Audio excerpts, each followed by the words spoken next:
distinguished professional, and then LNG has always been a kind of a fuel which is considered a clean and has been a never like unless a coal or other fossil fuels is treated always with a lot of low intensity fuel and then with the minimal carbon emissions and things. So you'll also develop on like what is its kind of a transition in support. And we have our distinguished Dr. Balamurugan from he who has two hats.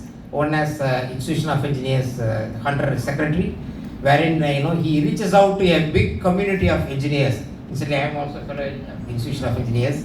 So we are feeling proud that he is with us, and then wherein he will be sharing the views of a big community of engineers, wherein he interacts and shares with them their views. Also, he is in Tangerco as a very senior executive engineer. So he will also share from that perspective. So we'd like to hear from you. I'll start from Mr. Rajendran, his viewpoint on the transitioning, and then with the other speakers. Thank you.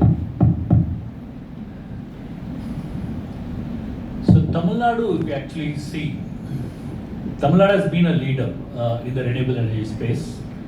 Today, if you actually see more than 60, close to about 58 to 59% of our installed base is from renewable. When I say renewable, it's wind, solar or hydro. Whether it's possible to manage only with wind, solar and hydro, the question is yes and no.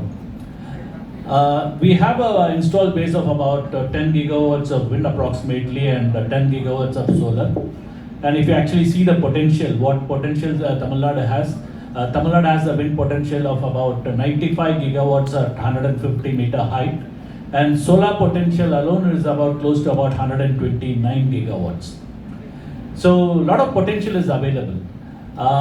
So what is my view on transition?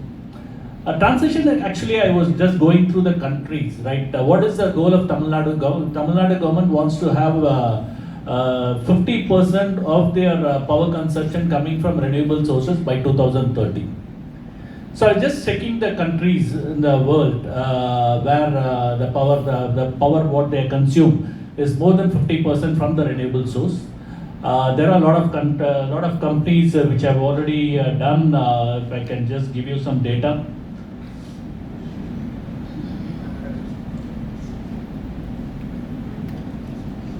For example, Denmark, if you see, it's about 74% is coming from the renewable base. They have wind offshore, onshore, and solar. Portugal is about 75%. Germany is greater than 50%. Spain 56%. Greece 50%. Netherlands is also greater than 50%. But what is one thing which is very common in these countries, which we don't have, is they have integrated the BESS, the battery energy storage system or the pump storage system to the grid. The main point which I want to emphasize here is the storage system should be the part of the network.